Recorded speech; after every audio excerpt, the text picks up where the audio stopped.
Hello, it is time for a mail video. This is the biggest mail video I have ever done, mostly because I've just waited a really long time. I wanted more stuff to build up, and I thought it would be kind of fun to do it during the holidays at the end of the year as one kind of bigger thing. So there is a lot here to open this time. Some stuff is open because it was handed to me, and some stuff is currently in progress. But there are a couple of other things that I opened because I had this idea that I would attempt to record opening mail as I got it, but that didn't end up working out. So we're going to get to opening mail here, but first we're going to go back a little bit and we're going to check out the packages that I've already filmed opening.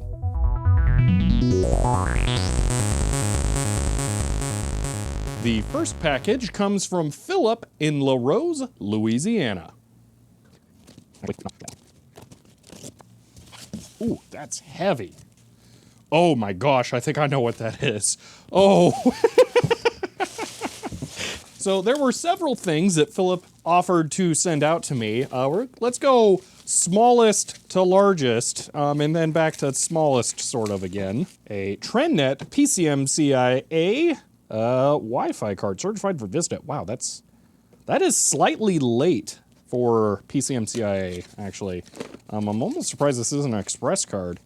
That is pretty darn handy, getting that with drivers and everything to make that work. I will have to get the driver disk dumped and put up on archive.org for sure. All right, next up is big box software, Trail. Now this one was particularly interesting to me because he mentioned that he had Betrayal, and I was like, is it Betrayal at Commodore? Because I have that, and every time I looked up PC games for Betrayal, that was what showed up, but no, this is just Betrayal. And it's EGA only, which makes me wonder, are these going to be 1.2 megabyte discs? Because it says 5 1/4, but it says IBM 5 1/4. So I'm betting they're going to be 360K, but it's an unusual one there. I'm just curious. Oh, that's kind of awesome. Okay, I'm guessing Ring 360, but dude, direct silk on the disc. That is high quality there. Wow. Also 1990, if that is 360K, which it should be, that's pretty late, but that's nice. All right, and then any gamer needs a video card for their computer. So what are we gonna need to play Betrayal there? Well, not this. This is really cool. Oh man. That's a boxed Voodoo 1. That is incredible. That is so awesome. Oh my gosh. Is this a European release? Dude, Pod, that's the game they're showing on the box. Can't disagree with that. So we got with and without. That's kind of cool. So they're showing off the texture filtering there. You can see the squares on the road texture versus not on there because it's applying smoothing. Well, the smoothing isn't my favorite thing. That is an interesting way to advertise it. Voodoo 1, oh my gosh, that is a pretty card. Is a pass-through 3D card, so you need a 2D card to go with it, and the VGA cable connects to it. So yeah, wow, that thing is gorgeous. Oh my gosh. Thank you so much for sending this. That is going to be, that's just really awesome. I'm very excited.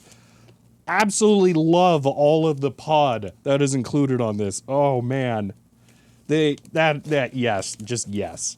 All right, and the last thing. So Phillip said they were gonna include something that would make me smile, and yeah, I'm pretty sure they're right here. This was not something I was told about, and yeah, it's absolutely gotta be this. Oh my gosh. Oh man. Oh wow. Good grief. That is a capacitor. a 39,000 millifarad, 75 volt DC screw terminal cap. Good grief, that is a monster. Oh my gosh, like just look at that thing. That's insane. I actually really like the idea of having this, because when I talk about capacitor reforming now, I can pull this thing out and say, no, I'm not talking about your 100 nanofarad decoupling caps. I mean real big suckers. So yeah, that's actually kind of awesome. I really like having that. Thank you for sending that. This package comes from Gadget Blues in Mercer Island, Washington.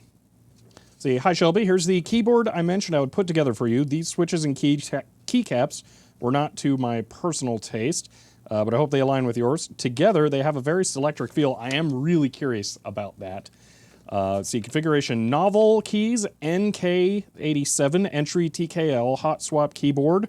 Gonna send you an aluminum board, then you said on stream you don't like the cold field metal chassis boards. Luckily I kept the original box and carry case, makes it safer to ship. Yeah, I don't really prefer the aluminum ones because they're a lot colder when you end up touching them. It's not really so much the actual temperature of the keyboard, it's that it saps the heat away from your body into the usually lower ambient temperature of the room. Anyway, Zeal Clickies switches. They have a completely unique click style, unlike anything else in the market. They're also the world's first 3-in-1 MX switch. I can transform from clicky to ultra-high tactile to linear. This requires disassembling and reassembling each switch. Huh. Currently in clicky mode. You've included spare switches. Intriguing. So, X-Data SA Danger Zone keycap sets, group buy from 2019. I think the gray caps coordinate with the smoke keyboard chassis. In the Ziploc bag, I've included the remaining keycaps, which are enough to fill out a full 104 board. That's good to know.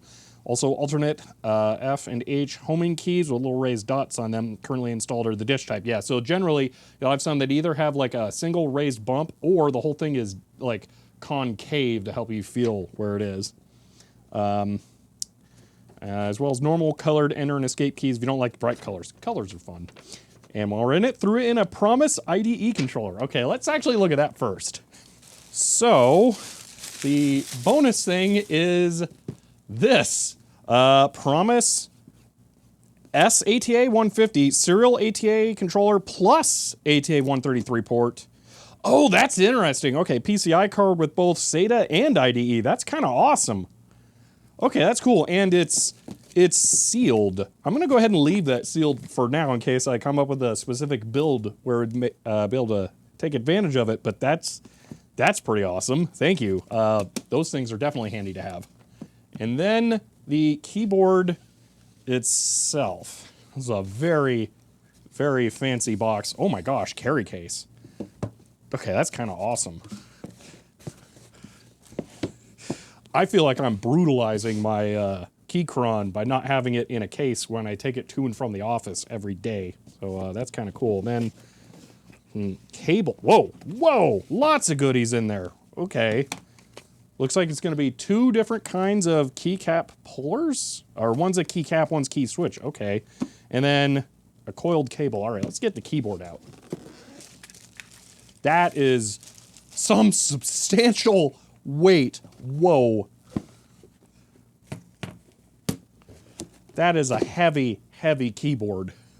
I wanted to mention here that since I opened this, it's become my everyday use keyboard here at the office where I do all of my real work stuff. And it's a really good keyboard. I was not expecting to really like these switches as much as I did, but they are quite good, actually. Very satisfying. They're a little quieter than the box navies that I put in my Keychron after I did the video where I put the MT3 keys on that, which, yeah, those also were amazing. But these are also really good. So yeah, I think there's a world of really nice keyboards out there. This one is also, oh my gosh, it's so heavy. That is, it's got to be like a metal steel plate in there. It's just super thick. And the profile doesn't use feet. It's just a slab. But I really like the raised up part, so that works out well. But yeah, been using this thing constantly, and it's really good. So definitely thank you, Gadget Blues, for sending this, because it just instantly became a daily driver for me, and I really like it. This next package comes from Hellencroft in Hoofddorp in the Netherlands. Okay. Ooh, yes. All right, so first off, these are Hall effect sensors that will be used, excellent, to repair some really early Sony floppy drives that are in my HP 21D. So these are going to get set aside for that project. That's going to be really, really helpful. Actually, the drive is literally just right over there, so I'm going to go put them there right now. And then the other stuff. Okay, so I'm going to sort this out based on what they go with. So I'll need a moment here. Oh, that is super cool. Okay. Okay, so we have two categories of things here. Let me talk about the bigger ones first over here, and I mean like physically larger. These are two pocket PCs. I'm kind of putting together a collection of these right now that I really want to talk about, and these are super ridiculously cool. Integrated GPS on this one. I actually have a standalone GPS module we'll be looking at, but that's really cool, seeing it integrated like that with the dedicated antenna, with the data transfer and charging dock. That's cool. And then this is an HP iPack, which is pretty much complete in the box here. That is super duper cool. This one is that's really small and compact for a pocket PC there, actually. That's really slick. Wow. So yeah, that's super cool. But these are not the only things that were included. In addition to those sensors for the HP floppy drive, there's also this. This is the big deal piece for this, and this is really cool. This is a PCI E SCSI 3 UDMA 133. So this is an amazing way to set these drivers, by the way, on a 3.5-inch floppy disk. Oh my gosh, that is glorious. Wow, also DOS, NetWare, NetWare 5, OS2, Win95, 98, NT, ME, 2000, XP, Server 2003, Vista, x86. Oh, that's an interesting one. Win 7 x86, Windows 7 x64, Windows 10 x86, and Win 10 x64, all supported with one card. Really? Windows 98 with PCIe? I didn't know that was a thing. But so let me explain exactly what this is. This is an older SCSI controller here. So do we have a date? Yeah, 1999, 22nd week right there. But it is being run through a bridge chip to take PCI to PCIe, so that this older SCSI controller can be used with newer systems. So that is actually going to be extremely helpful, and especially for my HP 4C shenanigans, that I am actually still using it, because this controller should work a lot better with its older SCSI protocols. So that is super cool, and just in general, that should work out pretty well for SCSI stuff. In case I didn't make it completely clear, Hellencroft is actually the one who designed this controller and got it put together here for me. So yeah, I am really appreciative of that. Definitely going to be checking that out soon. There was a small amount of assembly I needed to do with the SCSI card before I could try it out, and to do that I attempted to get it working with an HP 4C, which I didn't film because it didn't end up working, and this was before I bought the A-Vision. The reason it didn't work wasn't because of the card, though. It was because of the cables that I had.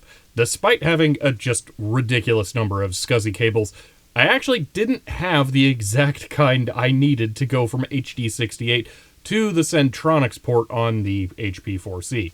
So I was kind of stuck. But let's just wait a little longer in this video and see what happens. I am very appreciative of Hellencroft for sending this card, though. It will definitely be handy in the future. The next package is from David, also V2 Retro Computing, in, that's an interesting order of consonants and vowels there, so I'm gonna go with Smyrna, Georgia. So, I don't think there's gonna be too much to unpack. There is a note, we'll get to that. Here we are. Oh, wow, that's kind of awesome on the back there. So, what this is a RAM board for the HP Series 200 computer. It's a 7.5 megabyte RAM board. And it's modern open source hardware. I have a note. Let's find out. Included is the HP 9000 7.5 megabyte DIO RAM board. The dip switches enable the various banks from 8 hex address through F hex address. The RAM in the HP 200 series fills from top down. Interesting. And there should be no holes in the memory layout. For some systems, such as the 5960 SRM server, you cannot disable, but you can move the onboard RAM. The range region is reserved by HP, so while this board contains 8 megabyte of SRAM, the bottom 512K is not normally accessible. There's a cut and solder jumper near the lower RAM chip that will re-enable the reserved region, but I strongly suggest not using it. The design files are available in the HP Vintage Computing Groups.io file area, and I've released them to the public domain, so anyone is free to do with them as they wish. I hope this board makes the HP 9000 S200 experience more enjoyable, and you get to try out more than just HP Basic as a result. David, thank you so much, and you put down Atlanta there, so that was perfect then. Yeah, that's going to be awesome. There's the jumpers. So I actually found out after the fact, when I was recording the video initially about the computer, that when it was giving me those beep error codes, it was because I'd put the RAM boards in the wrong places. There was something about the order that they're loaded in those jumper settings.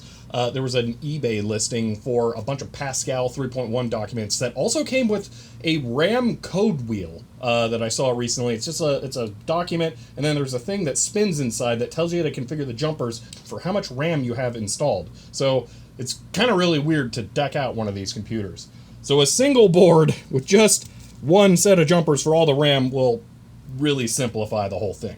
Thank you for sending that, David. All right, now we're caught up to where I've started leaving everything packaged as much as I can. So let's begin opening these packages.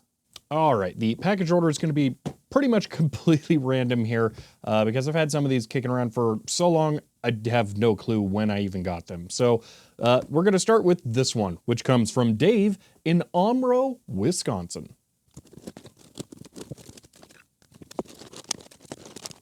Okay, this is a random assortment of hardware that Dave did tell me about, yeah, there are a number of things here. Let's start with that. I don't remember everything. Like, I didn't remember these absolutely amazing stickers. Y2K compliance test stickers that cover different things. Those are insane. Whoa. I think I'm gonna have to get these scanned. Energy Star stickers. Oh, I bet these are labels for a power center. Ooh, that's really cool. This is a parallel port zip drive. Still has the sticker on there, but it's clearly been in service. I think I only have one other one of those, so I did not mind getting a second one of those. Driver discs. And then what I'm gonna guess are a bunch of networking cards. 16-bit ISA Ethernet. Oh, this one's a Cirrus Logic VGA card. That one I can already tell you is going to be a SCSI card. It is indeed. And interesting, it's the HD50 connector on 16-bit ISA. AGP GPU, I'm not exactly sure which one offhand. N6200, so that's most likely a NVIDIA chipset card. That's sound cardy. Oh, that is excellent. That is a Yamaha XG sound card, a YMF 724F here. I think I remember this being shown to me in a picture now. with the lot. This is the same sound card, essentially, that the Hydro Thunder arcade machines use. And I built a secondary computer using one of these for that, and it's just really nice to have another one on hand. With this, I could theoretically now rebuild both Hydro Thunder cabinets with aftermarket parts if I really needed to, and hopefully I never have to. But that would make it possible. And these double as a really good PCI sound card to use in DOS, although I haven't had that much luck getting that working. I've just heard that, but supposedly. So yeah, that one is really awesome. A Celeron slot 1 CPU. Interesting. 98. I don't know. Okay, just a... No, I'm not sure what's going on here. I think something funny was being done. Likely to overvolt the fan. That probably shouldn't have been done. Oh, you know what? The fan might be 12 volt. That might be to undervolt the fan and make it quiet. If that's the case, that's a cool mod. An ISA Yamaha sound card, a YMF719E. Interesting. So this appears to be fairly similar to the other one, but ISA, and that looks like a wavetable header there. The PCI cards do not have a wavetable header. That's one of the downsides to them. I'm gonna have to look that one up. That's interesting. I'm not familiar with that one. And then another set of networking cards. I'm gonna leave them in there. There are 3 of them in there packed tight. I see a pair of Etherlink 3s. Those are really good cards. They can be used in 8-bit ISA slots. And actually, I am gonna have to pull one of these out. I think this might be an Etherlink 2. No, that's another Etherlink 3. Ooh, I didn't realize they cost reduced it. Oh, cool. I was putting together my own copies of network drivers recently. Actually, ended up looking up a disk image of most likely this disk. That's hilarious. To get copies of the files, putting together my own archive of drivers. That's hilarious. Okay, well, now I will have to image that disk later, and then I can just use my own archive. This I find especially interesting, USB 2.0 card reader. It's kind of weird, but it is SMXD there, so that's a smart media card reader. I've had this one to go with my Game Park GP32 for years, and they are very clearly identical, so I now wonder if this one could have done XD cards if it had just been shaped slightly differently. That is hilarious. But yeah, that is also really handy to get because smart media card readers just kind of hard to find. And then there are a couple of zip disk holders here. Those are kind of cool. In the cases, that's especially interesting. Oh, also there's interesting stuff on these. AutoCAD R12. Huh. Well, I don't think that was officially distributed on zip disk. So, interesting. Lastly, we have this metal box with a whole lot of stuff going on here. I'm gonna guess that this is, yeah, it says Ethernet IEEE 802.3 transceiver unit base. I'm gonna guess this adapts the DA15 connector networking type to the BNC. I have not actually attempted setting any networking like that up yet. That is one of the things that I keep meaning to do. So while I don't fully understand what this would do, I'm sure having something like this on hand will be very helpful for converting between weird devices. So I bet I will make use of this at some point. Although, wow, it doesn't even take power. I know nothing about this stuff. Interesting. But yes, thank you for all of that. There are a couple of things there that I had no idea even existed and will be really cool. So yeah, definitely thank you for that, Dave.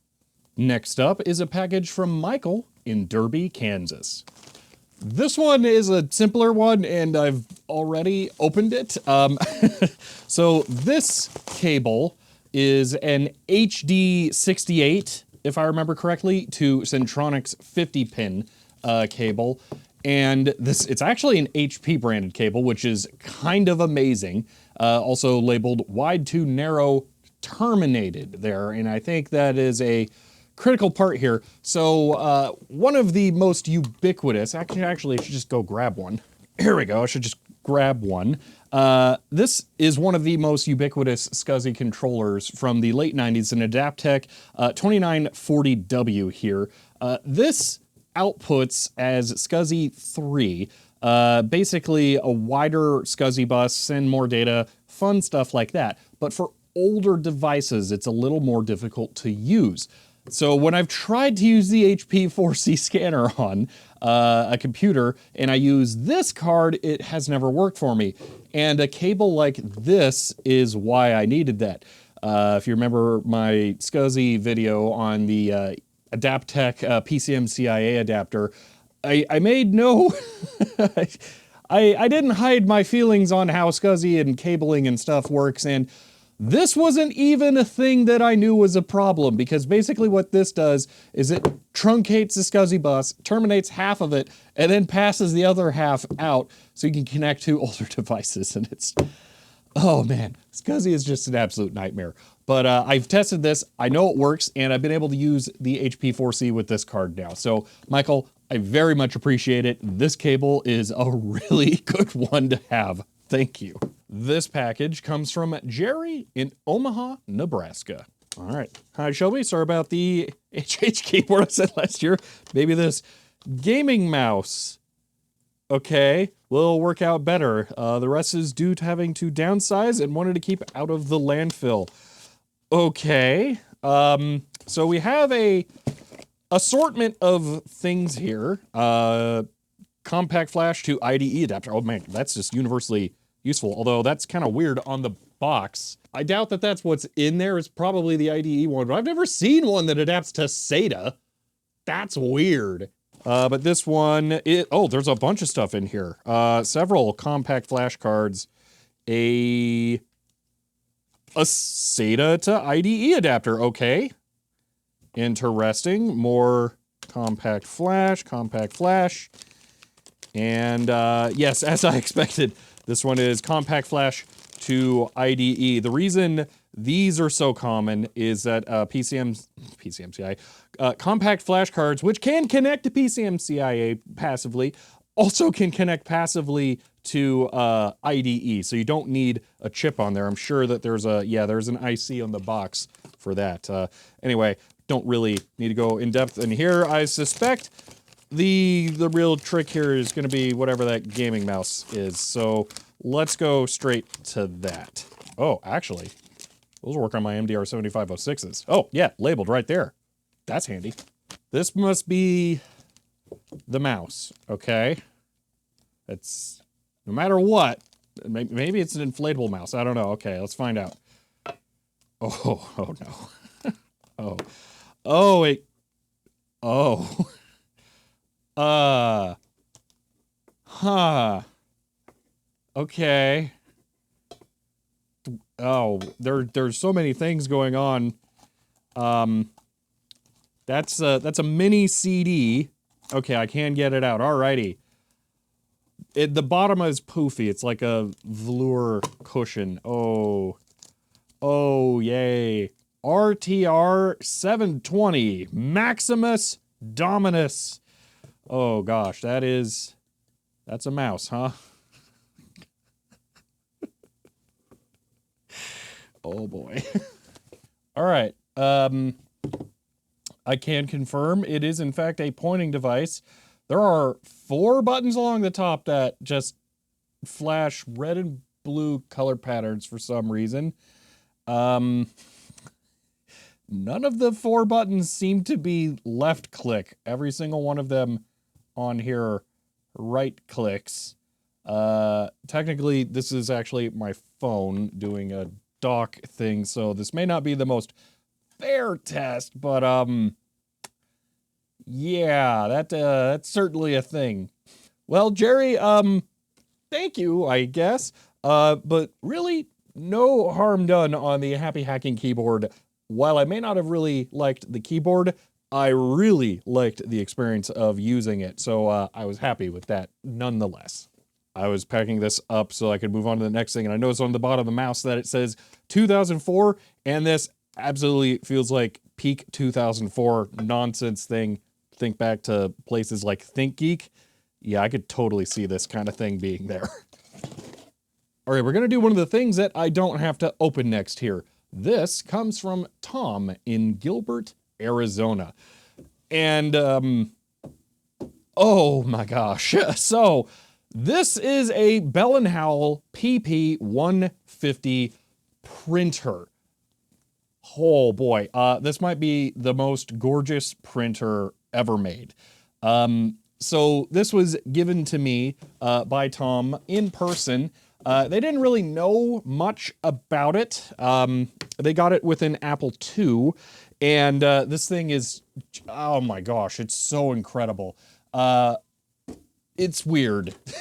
So this is the only cable that comes out of it. I've already taken this thing apart and investigated it. I can't actually get it to turn on and do things, but I had to disconnect this keypad, which you're probably looking at. Why does a printer have a keypad? And that's a good question that I can't answer. So there's a lot of weird stuff with this thing. But if you try and search about it, you'll find almost nothing. I do now have the manual. I was able to get this on eBay, just absolute stroke of dumb luck. I can't believe it. This explains pretty much everything I could ever hope to know about this. I know the pin out of that connector. There was a Centronics printer option for this thing, because I'm pretty sure that's serial. It doesn't quite have the schematics for the Centronics parallel interface, but it's pretty close. But not mentioned in this, or at least I don't think it mentions it in this. What this really is a PrintMate 150. This is a OEM rebadge model printer, and I actually found advertisements for the PrintMate 150. Yeah, so basically this thing is just ridiculously pretty, wide format. Oh my gosh, I really like it. I do need to spend a lot more time with it. I just got the manual, haven't been able to spend more time on this. The reason the keypad had to be disconnected was because I think it has batteries on it. Again, I don't know why it has batteries. I'm pretty sure the Model P100 did not have the thing with the batteries on it, which is just like a really weird option. Yeah, so it's P150 instead of PP150. So weird. Yeah, I don't know. More research needs to be done, and I'm probably gonna have to do all of it from that book. So yeah, actually getting that scanned and uploaded is one of my next big goals. So yeah, thank you, Tom, for this thing. Really looking forward to getting to know it more now that I have this, and I'll likely be able to make use of it. So yeah, that thing just kind of ridiculous. And if you're wondering, on the back side, I'll show you this real quick before we move on. It has port connectors that are just empty, which seems weird, but this would have connected to an internal adapter board, and then the cables would have just been hard connected to these punch-out ports. They probably made one panel and just didn't bother blocking them off. I don't know what these would have been. Maybe DE9 connectors for serial? I don't know. There was an IEEE 488 version though, so that's what that one is. That one is Centronics. But yeah, anyway, super cool. Really happy to have this. All right, the next package comes from Caleb in Flowery Branch, Georgia. Dude, Flowery Branch, that is an incredible city name. Oh, yes, okay. So these, those are absolutely amazing. First off, 3D printed SD card holders. Holy moly, that's well done. You have your printer absolutely dialed in. That is crazy.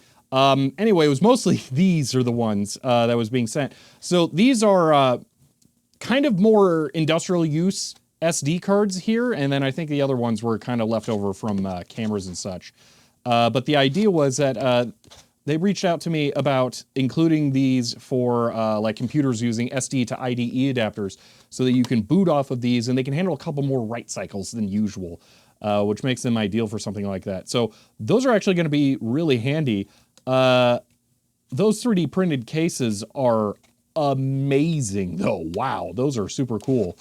But yeah, definitely thank you for these. Some really handy ones in there. Like you might think, oh, 1 gig SD card, ooh. Actually, that's great. 512 there, yeah. So smaller ones are actually really useful too. So that's actually really awesome. Thank you for that. I can't get over how smooth and wonderful these prints are. All right, this next package comes from Adam in Byron, Minnesota. And if this is the one I think it is, it's actually going to be a little more complicated than that. Yes, it is. Okay, so give me one moment here. There are a couple more accreditations I need to make. All right, I need to also give a shout out to Joe, who works at HP Enterprise, for the really cool HPE mousepad and journal here. That is super cool to have. But also, I need to give a shout out to Free Geek here, because most of the things here actually came from Free Geek, I believe. And Adam just offered to forward them to me. So let's go ahead and get all this out and inspect it. Okay, so we have 2 things here that I'll get to in stages. That one really blew my mind, but this is what I was originally contacted about. This is the documentation for the AT GPIB PCI card, or not PCI, ISA card that is a GPIB interface for PCs. This is the documentation and software for this card. Now, this is not too easy to find outright, so it's just really nice to have like the 100% guaranteed version of this stuff. I do actually have drivers for this that I've got working in Windows 98. In one of the videos I did with the HP Series 200 machine, you will have actually seen a computer that I built that actually has my AT GPIB card in it, and that's how I was doing the HP drive stuff. This is everything to go with it that's just sealed, so that's really, really cool. I'm very excited about that. But also, after Adam let Free Geek know where that came from, they said, hey, Shelby might also like this. And oh boy, were they right. Oh my gosh. So what we have here is an ISA card, proprietary. Ignore it, because it really doesn't matter. The fact that it's there is what is absolutely wonderful and amazing, because it allows this to work. Oh my gosh. This is a, I believe, 2 megahertz, 4-channel oscilloscope interface that can work on an 8088 system.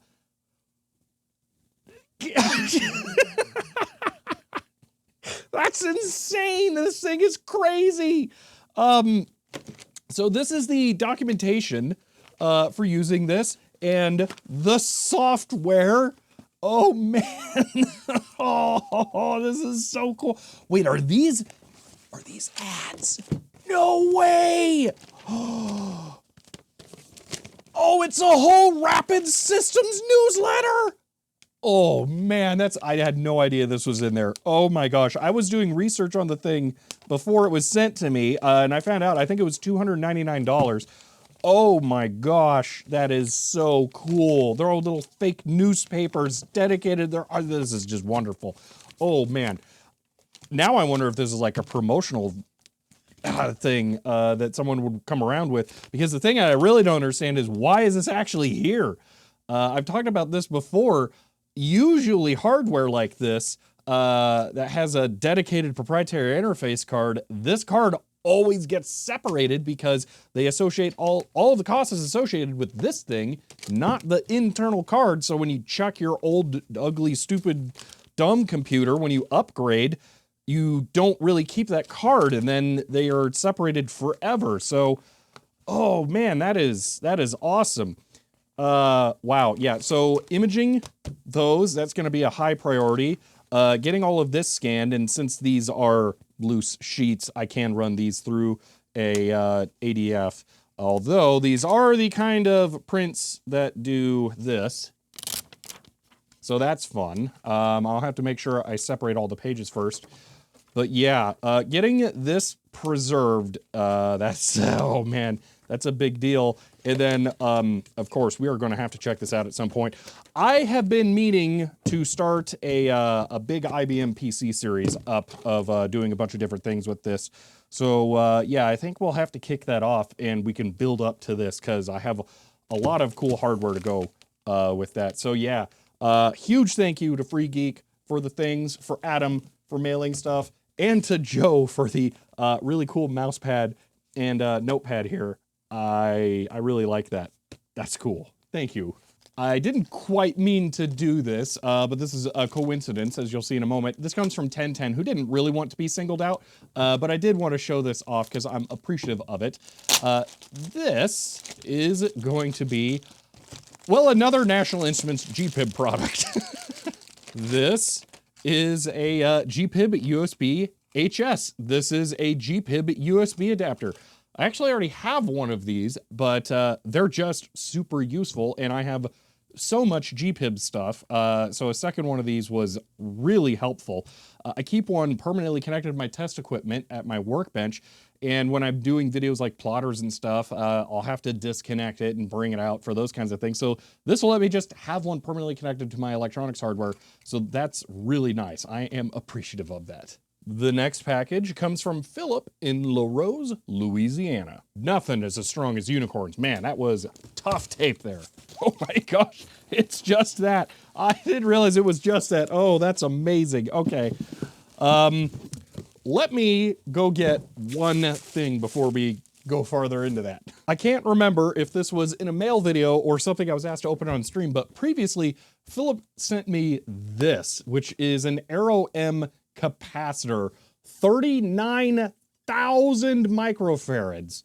That is a big chunky cap there, and I really like having this as just an example of this is what is inside of something like a CompuPro or the Data Generals, and why capacitor reforming is important, because these ain't cheap. Well, that's a big cap. This is a bigger cap. Oh my gosh.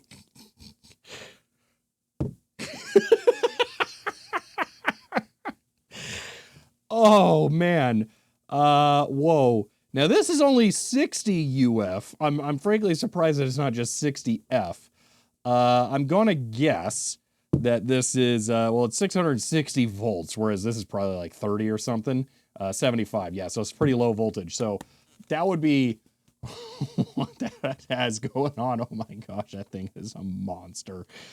Oh man, that is hilarious. That is easily the biggest capacitor I have ever touched now. So that is awesome. Phillip was holding on to this for a while to include with something else for giggles, but it kind of just made sense to send on its own after a while. So yes, thank you for that. All right, this one is not something repackaged in an Amazon package. This was actually drop shipped, so I don't have a location to credit to, but I do know it's from Ben. Now this, this is just simple here. Let me read the note here. Shelby, some office supplies for improved whiteboard usability in streams. Have a good Christmas. From Ball. Baljamet is what they go by as their username, but it's just expo markers. I really like drawing on my whiteboard to illustrate things while I'm live streaming sometimes, and I have like one working marker, so this was Ben's way of making streams better. Thank you for that. I get the hint. I'll swap out the markers I've got and put these in there. Thank you. Next up is a package from Chris in Vista, California. Ah, yes. This was a more recent package. Shelby, sorry for the delay on these. Took me longer to open them, don't worry. Please enjoy them with my compliments. Keep up the good work with the YouTube videos. Your youthful exuberance with this older equipment is really nice to see. It will only last as long as there is interest in it, so think of the benefits. Your videos will exist forever. The equipment will not. If I come across anything else that's in your arena, of course I will send it your way. Well, thank you, Chris. Feel free to share on unboxing video. Ah, yes, or my, yes, secrets. We won't be getting into the rest of this, but safe to say, Chris reached out about these HP data cartridges. And I just so happen to have a need for these now. So I was really excited about this. It happened at like exactly the time that I needed these. So these are super cool. This one is a cleaning cassette, so that is also very handy. But yeah, it was just the absolute most perfect timing. So I was really excited to be reached out with these. Oh, hello. Software utility for HPUX-based systems. I thought these were blanks. Ooh. Well, these might even be more useful than I realized. Thank you again, Chris. I think that's all the info I'm gonna leak here now, though. This next package comes from Read Novel Studies in Sanborn, New York. All right. Oh, food things. Okay, I was not expecting that. I don't know how long it's been. Technically still in date. I generally don't eat candy stuff, so I might try and pass those on to someone. But thank you. Let's see. So there's a book. Okay, I'll have to look into more about. You know what? Let's look at the note first. I see some Commodore manuals. It's been a little while here, actually. Dear Shelby, I'm always keeping an eye out for interesting finds to send my favorite YouTubers, so I hope you enjoy these Commodore manuals that I picked up at my local thrift store. They're not in the best shape, but they're still fun to look through, especially the catalog. Ooh, that will be fun. I also included a small snack and a copy of my latest novel, Oh, The Locomotive. I'm not sure if fiction is your thing or not, but I had an extra copy and thought you might enjoy it. Well, that's really cool. So Joel M. Reed, The Locomotive. Okay. I really appreciate all the excellent content on your channel. I especially love watching builds of old computers, such as your Windows 98 build. It's always really satisfying to relive what it was like to unbox classic PC from the 80s and 90s. Look forward to seeing what you come up with next. Well, thank you, Joel. Yes, those, though, are especially interesting. So I now remember Joel reaching out about this. And the thing is, I actually have the box for my Commodore C64C, but I had nothing else. So this actually pretty much completes it. Oh, the 1541 too. Yes, I was given one of those as well, and I don't believe I had anything to go with it. So that's really awesome. And then, oh wow, that's actually pretty substantial for a catalog. That is super cool. Whoa. Yeah, a lot of software. Ooh, Marble Madness. Oh man, I was rewatching Code Monkeys recently, and I was just laughing at the Marble Madness room. Anyway, that is really awesome. Thank you for that. And I'll have to try and find some time to read. 208 pages, not too long. That should be easy to fit in. Well, thank you. Yes, thank you, Joel, for sending these all. The next packages come from Wesley in Queen Creek, Arizona. Now, this one's going to be a little weird because I've kind of already credited Wesley for part of this with the VIC-20 that I was sent earlier. And breaking news, we have mail from Kevin in Swampscott, Massachusetts. So actually, after that video, Kevin sent this. Let me read the note here. Hi, Shelby. Please find enclosed the spare VIC chip that we discussed over email. I've also included some other spare VIC-20 chips I had in my stash. Maybe they will be helpful to you at a later time. None were pulled from a working machine. P.S. Your videos on HP hardware have been a real treat to watch. Hope to see more of them. Can guarantee that will happen. Actually, Kevin here had some spare VIC chips, and in that term, the generic sense of the VIC-20. So yes, I should be able to get all three of those VIC-20s working, which will probably mean asking for my original VIC chip back and then swapping in one of these, and then my machine can be complete with the ROMs that are now known, hopefully, because I think that was what was wrong with mine. There's a bad VIC chip and a bad ROM that are in flux. So at some point, I'll have to see what I can get working. But yes, thank you, Kevin, for that. Now back to Wesley's stuff here. These are essentially two separate things. Let's put that one off to the side first. So Wesley meant to give me this with the VIC-20, and it is a copy of Gorf, which that's definitely a really good game, so that will be cool to try out on there. VIC-20 cartridges are always just so weird to me. It's not necessarily that they're wide, it's just that card edge is just unique, let's say. But thank you for that. I'll also say that there were a bunch of things that I didn't show in that, like this Intellivision. Oh my gosh, I hinted at this. So I'm really appreciative of Wesley. I've been after an Intellivision for years, and this one is just wonderful. It is also video modded, which I don't mind. That just makes it easier to use. So thank you for that, and all of the other things that were included as well.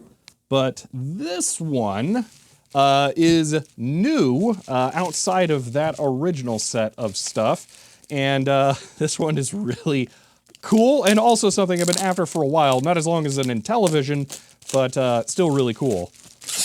I don't know how you got that in there. Oh, that's so awesome. Yes, these are continuous feed envelopes for dot matrix printers. So you print addresses directly onto the envelopes. Oh man, so they're stuck to what is just normal fan fold paper that's folded in half with extra space in between that is envelope length so that they just flop down. Oh my gosh, they're so ridiculous. I have boxes of address labels. All right, actually, here they are. These are kind of the same product.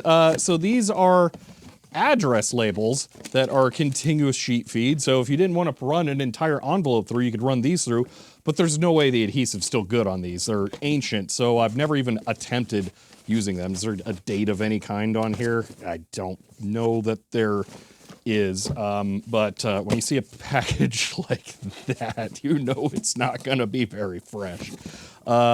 Still, these are cool, but I've still been entranced by the idea.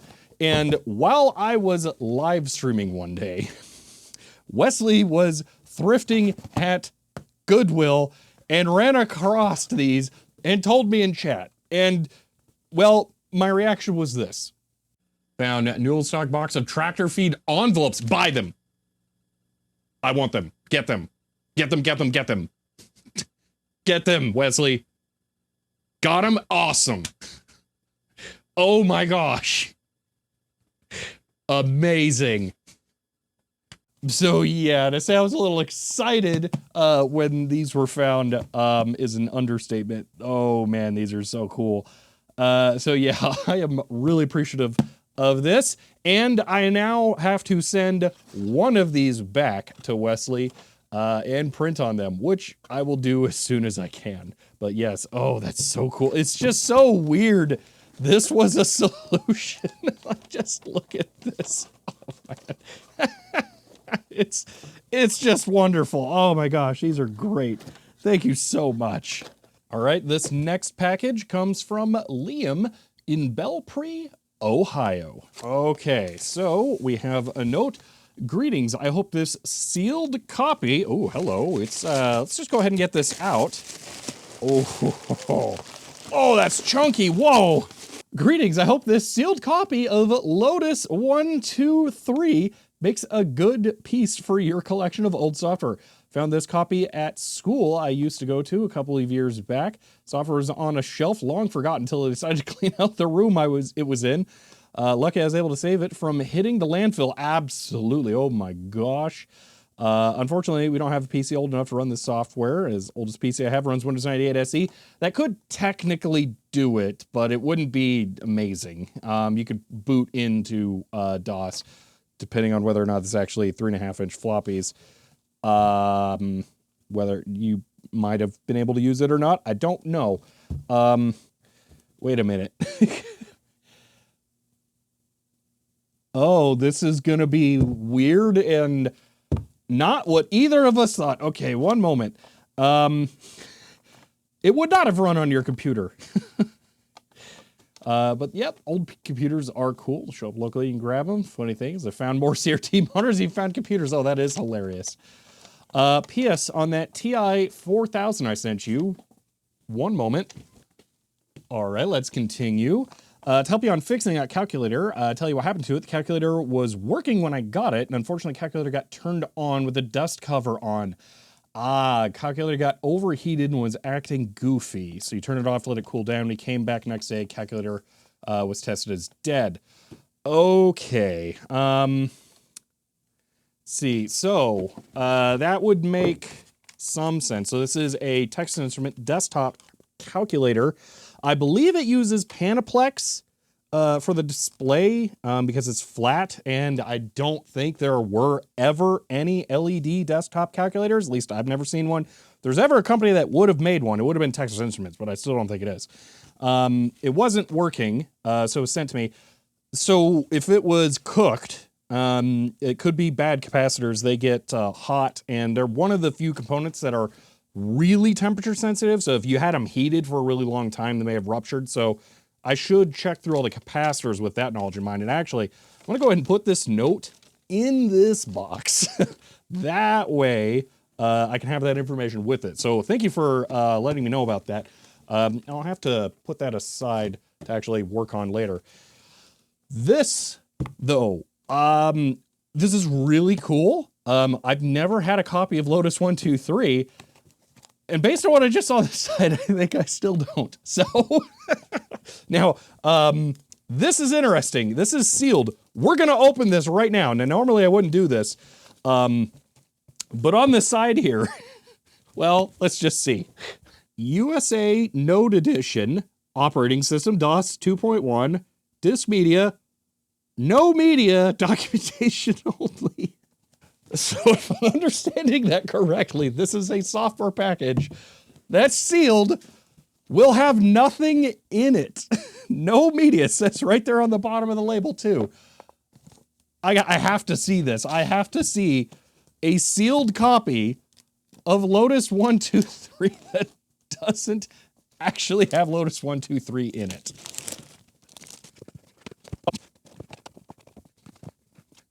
That was a trick I actually learned from Metal Jesus in one of his videos, to put a knife under there and pop it open for things like that.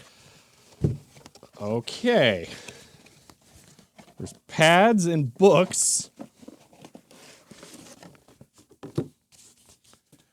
So this is from 1991. I would think it would be on 3.5-inch floppies by that point, so it would be hard. There are no floppies. Thank you again for sending that. I just think it's funny it doesn't have any media inside. Really, I've never heard of that before. That is amazing. The next package comes from Liam in Parkersburg, West Virginia. And this is actually two things that I've already opened because I really wasn't sure what these were. I don't know that I was actually told these were coming beforehand. So, let's get this one open here. Casio and 3D6 SX motherboard. Here are two things for you. One is a Casio Typewriter from 1984. Typewriter does power on and does kind of work, but the take-up spool for the ribbon does not move, so it just spills out. That could be a thing if it was bumped and it's out of alignment. The other 3D6 SX motherboard that came in a PC, you found at your granddad's, did remove the old battery, very good, and cleaned up the board. Ooh, so might have corroded. Okay, that's good to know. The keyboard connector should be replaced. Okay, so it definitely corroded. We'll take a look at that. Board can be made to work again. PC motherboard came out, did the following, trying to make it work. First off, PSU is bad. After replacing computer, still wouldn't turn on. Okay, so they go on to say they did a lot of diagnostic steps, so I'll be sure to keep this note with it so that I know the history of the machine. But there should be two things in here. So one is this, a Casio CasioWriter CW16, which for some reason doesn't really fit in the box that well, and that's partially because it has this giant power supply that doesn't really cleanly fit in there. And the other thing, I'm going to pull this out actually for right now. The other envelope here contains the manual for this. It said, sent you a CasioWriter. Well, I found the original manual for it. Hope you enjoy it. Yes, definitely. Thank you for that. There are a lot of typewriters from this era. I don't actually think I have any of this kind, the portable with the small LCD. There are a more normal one. Oh, actually, there are two kinds of manuals here. Interesting. I don't know why there are two manuals that are like totally different. Part numbers are different. What are the contents like? Well, the contents might be similar. Well, I don't know, but thank you for still sending that. But yes, the typewriter. There is a ribbon down in there, I see. So yes, like that. Now my brother, EP22 is close-ish to this, but that is, in my opinion, a very different kind of machine because it's much more compact. I don't know if this uses thermal ribbon. You know what? It might be. It is a thermal ribbon, so it would actually be possible to just print directly to thermal paper on this, which is a really nice feature. The belt is feeling really good in there. So yeah, actually, ribbons are optional on a typewriter like this, so that's really cool. There is that one, and then the motherboard is here. So I can see there is a little bit of corrosion around where the battery did leak. So that I'll go over that again at some point. This has, oh, that's actually kind of weird. I am so used to seeing 386s with soldered AMD chips that I genuinely didn't even know Intel made them. So yeah, that is the CPU soldered to the board. That usually means that it came out a lot later. See if I can find any date codes on the chips. Maybe a 9148 there. Yeah, so I'm thinking 1991 there, which is just a little tiny bit late for a 386. So that's why it'd be SMD soldered on board. This was kind of being put into the Celeron type of marketplace. So slightly lower end system. Totally made sense at the time to do it this way. So yeah, definitely gonna need to look over some things there, see some corrosions on the external battery headers, some of the traces. Yeah, actually that corrosion got pretty far up into the resistors over there and stuff too. So yeah, this is gonna need to be worked through for sure. But thank you for sending that. And the typewriter with the manual that might be additional, I'm not sure. But yeah, thank you. Now, this next one, I'm going to play my cards a little closer to the chest on because this is a project in progress, let's say. And this came from Aaron, who wants to credit his parents in Detroit, Michigan, for getting, because this is his original family Magnavox video writer, I believe 350. It doesn't actually specifically say it on there, but this is a Magnavox portable word processor. There's actually normally a printer right there. I was given this in non-working condition. I proceeded to make it work and then it's broken in a new way. So I'm still working on this thing. I'm hoping there will be a video on it somewhat soon. Currently looking at retrofitting a GoTech into it. I got a USB extension cable. I'm kind of poking out of the disk eject button there, playing around with some stuff on this. But yes, this is a super duper cool word processor. That's a CRT right there, if you don't know what's going on here. If I tip this forward, yeah, that thing is, this thing is amazing. I could really talk about this a bunch. And like I said, I gotta hold myself back on this one because we could spend a long time on this. But I am extremely appreciative of this. And we will go into more detail on it later in a whole dedicated video, but I just wanted to get the pin on the globe and thank Aaron for this right now. So thank you. Let's move on now to the final package. All right, the last package comes from Samuel in Exeter in the UK. And we're rounding out this episode that has had a heavy typewriter and word process focus with something else fitting that category that is not fresh computing that is being served here.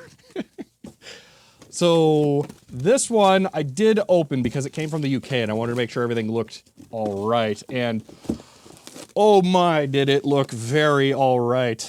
It's just the same box art over and over again, but man, it's good box art on those. So we're gonna open this one only, I think, here.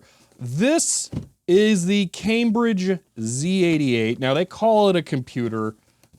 I might slightly argue with that. It has a different kind of use case in the market. Oh my gosh, look at this thing.